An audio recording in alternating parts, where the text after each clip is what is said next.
ડાંગ જિલ્લાના વઘઈ પોલીસે ઓપરેશન મિલાપ અંતર્ગત છેલ્લા 13 વર્ષથી ગુમ થયેલા યુવકને શોધી કાઢી તેના પરિવાર સાથે મિલન કરાવ્યું અને માનવીયતા અને કાર્યક્ષમતાનો ઉત્તમ દાખલો રજૂ કર્યો। રણજીત ચૌધરી વર્ષ 2013માં વાપી ખાતે કોલેજમાં અભ્યાસ માટે ગયો હતો। દરમિયાન વાપીની હોસ્ટેલમાંથી કોઈને જાણ કર્યા વગર અચાનક ક્યાંક જતો રહ્યો હતો।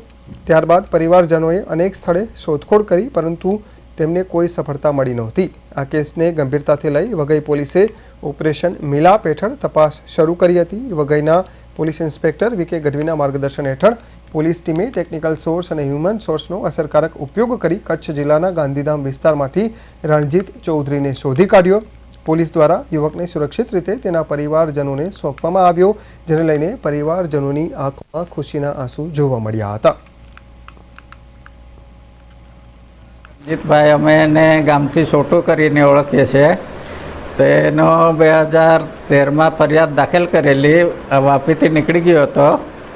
તો એના ડાંગ જિલ્લાની પોલીસ જાત મહેનત તપાસ કરીને ડીએસપી સાહેબ તથા વઘઈ પોલીસ ગઢવી સાહેબનો શોધખોળ કરીને લાવ્યા। એ બદલ અમે ખૂબ ખૂબ ડાંગ જિલ્લાની પોલીસ माननीय पुलिस महानिर्देशक श्री प्रेमवीर सिंह साहेब, जिला पुलिस अधीक्षक श्री पूजा यादव साहेब,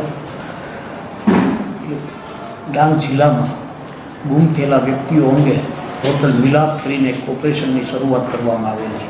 आ ऑपरेशननी शरूआत छेल्ला 6 महीनाथी करवामां आवेल छे अने आ ऑपरेशन अंतर्गत कुल 25 व्यक्तिओने हाल अत्यार सुधीमां शोधी काढवामां आवेल छे, जेमां आज रोज रणजीतभाई चिंटूभाई चौधरी रहे वानर चौक तालुको वघई जिल्लो डांगनाओ सने 2012 एटले के आजथी 13 वर्ष पहला गुम थई गेला। तेओ वापीमां राफेल कॉलेजमां बीबीएमां अभ्यास करता हता अने तेमां तेने परीक्षामां बीक लागता તેમજ તેની શિષ્યવૃત્તિ છે તે તેનું પાકીટ છે તે ચોરાઈ જતા તેઓને ઘરેથી તેમને ખીજાશે તેવા આશય સાથે તેઓને બીક લાગતા તેઓ ગુમ થઈ ગયેલા અને તેઓ સતત 12-13 વર્ષ સુધી ગુમ રહેલા।